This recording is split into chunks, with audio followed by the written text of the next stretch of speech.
pahayag ni Congressman Eli San Fernando,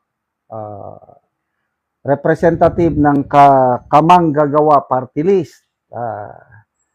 Nagsalita siya laban kay Claire Castro. Sabi niya, walang kapantay ang katangahan mo, Claire Castro. Bakit? Dahil yung paninisi ni Auntie Claire Castro sa mga teachers, excuse me, dahil sa pangyayaring shooting sa Zamboanga City. Sabi. So, salamat Congressman Eli San Fernando dahil naglabas ka ng boses na masakit ito para sa mga teachers, yung ganyang paratang. Mga boss, kasalanan daw, mga boss, wala nang intro-intro. Napakatanga mo, Yusek Claire Castro. Kaya nyo mga boss, kasalanan daw ng mga teacher kung bakit dumadami yung karahasan sa mga school. Kung anak po natin nakita mismo, ang ibang mga guro ay lumalabag sa ganitong klase ng moralidad. Sila minsan ay nagtuturo sa kanilang mga estudyante kung paano maging walang modo, lalo-lalo na sa mga nakakatanda or sa mga ibang tao. Alam mo, Claire Castro, madali lang sabihin ng isang taong bobo sa realidad yung mga pinagsasabi mo. Alam mo ba kung gaano kabigat ang trabaho ng isang teacher? Correct. Hindi lang naman nagtuturo ang mga teacher. Gagawa yan ng lesson plan. Magpe-prepare yan ng mga teaching materials. Ilan bang section ang hawak ng isang guro? Ilang bata yung aalagaan, tuturuan at pagpupukusan yan? Tapos, uuwi ang mga teacher. Mag-aasikaso sa bahay. Mag-aalaga ng anak. Yung hindi niya natapos na mga papeles sa school, tatapusin yan sa bahay. At pagtapos ng lahat yan, magpe-prepare siya uli para pumasok kinaumagahan. Lahat ng yan, sabay-sabay na gagawin ng isang teacher, yung si Claire Castro. Pagkakasahin yan sa isang buong araw para sa gagarampot na sahod. Tapos yung mga kakulangan sa classroom, teacher din na sumasagot niyan. Kulang sa tiyok, walang electric fan, walang walis, walang floor wax. Teacher lahat ang kumakargo niyan sa halip na gobyerno. Tapos ang maririnig pa ng mga teacher mula mismo sa gobyerno, kasalanan nyo kasing mga teacher kung bakit nagiging marahas yung mga bata. Sa halip na sabihin, at isipin ng gobyerno, paano kaya natin natitiyak na ligtas yung mga school? Paano kaya natin nasusuportahan yung mga teacher? Hindi. Pinapahid ng gobyerno yung pagkainutil nito sa mga guro. Alam mo, Claire Castro, yung values formation na pinagsasabi mo, hindi lang responsibilidad ng guro yan. Responsibilidad ng magulang yan, ng mga kaibigan, at ng buong komunidad, kabilang na yung gobyerno. Alam mo, Yusek Claire Castro, kung merong contest sa mga tanga, hindi lang ikaw yung top 1 Ikaw yung judge. Kasi expert ka na sa usapin na yan. Kaya sa halip na sisihin at ituro natin ang mga teacher, gawin natin ang lahat para masuportahan ang mga teacher at matiyak na tunay na ligtas ang mga eskwelahan. Ayos! Walang kapantay sa katangahan. Grabe. Oh, kanina nagpaliwanag na siya Sabi niya, ilan lang ang sinabi ko. Oh, at nag-cite siya ng actual examples. Anong isinite niya? Yung pangyayari sa Davao City. Yung nagbisita ang Pangulong Marcos Jr. doon at ang mga estudyante sa Kalinan High School ba yun, nagbitiw ng mga hindi magagandang salita laban sa Pangulo. Oh. Yaw, ma'am, hindi ko na lang bagitin. Hindi nga maganda yung mga ganon. Kaya lang, ang tanong, Auntie Claire Castro, mayroon ka bang ebidensya na yung mga teachers sa Kalinan, Davao City, ay tinuruan nila yung mga estudyante nila na magsalita ng ya, ano pa, tatlong mabibigat na salita yun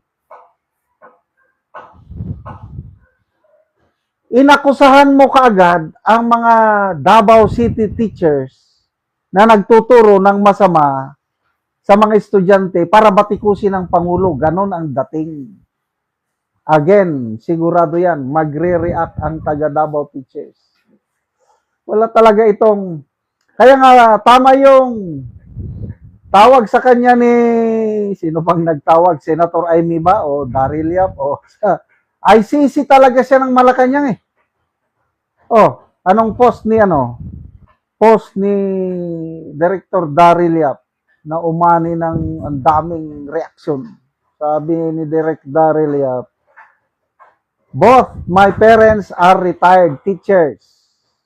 PI mo, Claire Castro. Malutong na PI. Eh medyo mas magaan lang ng konti itong kay Congressman Eli San Fernando dahil wala kang kapantay sa katangan. But anyway, pag tinawag kang tanga, mahirap din yun. Wala ka na atang pag-asa pag tinawag kang tanga. So, yung PI na. Oh, so, to me, kahit anong klaseng paliwanag ng Anti-Claire, wala. Lalo akong anyway, wala na talagang pag-asa sa Anti-Claire. Ganyan talaga yan. Wala nang pag-asa, hindi na yan magbabago. Hanggang sa term ng Pangulo, ganyan na siya.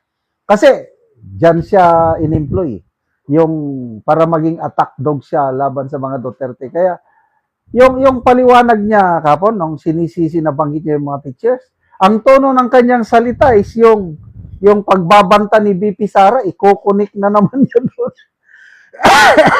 So ngayon, na-connect na naman niya yung nangyari sa Davao. Well, I believe yung mga bata sa Davao, yung estudyante hindi tinuruan ng mga teachers.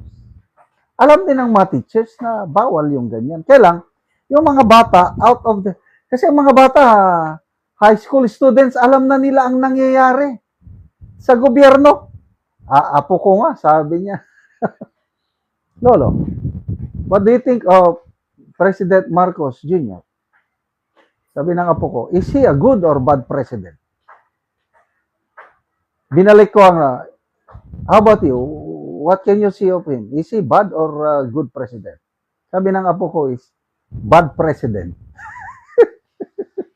Grade 7 pa lang yan. Bad president. Wala kang magawa. Yan ang perception ng taong bayan. Kaya nga, negative na ang rating niya. Bakit nagne-negative ang rating ng Pangulo? Nakakatulong dyan ang kanyang ICC ng Malacanang.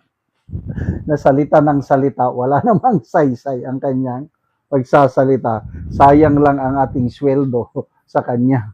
ICC ay hindi pa rin tapos ang karma hanggat hindi magsasara, hanggat hindi pinalabas o pinakawalan dyan o pinauwi dito sa Pinas ang dating Pangulong Duterte. Ang nangyari, pinatawan ng United States ng sanctions si International Criminal Court or ICC President Tomoko Akane kasama ang senior trial lawyer na si Abdoulaye C.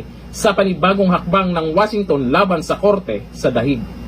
Ayon kay US Secretary of the State Marco Rubio, sangkot umano ang dalawa sa mga hakbang ng ICC laban sa mga opisyal ng mga bansang hindi pumayag sa jurisdiction ng korte. Nako, Pilipinas, kumusta na? Mukhang may kinakabahan na talaga dito sa mga galawan o sa ginagawa ng US ngayon Nauna nang binatikos ng US ang ICC dahil sa arrest warrants laban kina Israeli Prime Minister Benjamin Netanyahu at dating Defense Minister Yoav Gallant.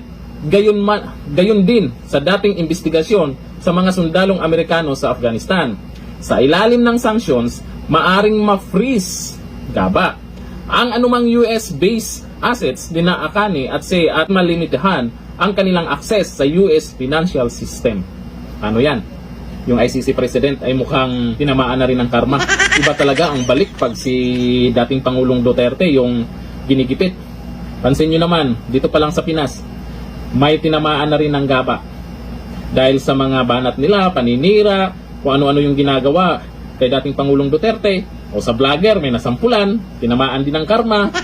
Number 1, itong ICC. Talagang hindi na magtatagal yan. Malapit na yan. Tingnan nyo yung ginawa ng US. Tuloy-tuloy. Hindi talaga sila tinitigilan. May mga lugar na rin o may mga bansa na rin na umayaw na sa ICC. Yung Pilipinas kaya. Good luck sa ICC. At good luck na rin sa mga nakipagtulungan sa ICC. Hanggang dito lang. Thank you. Bye-bye.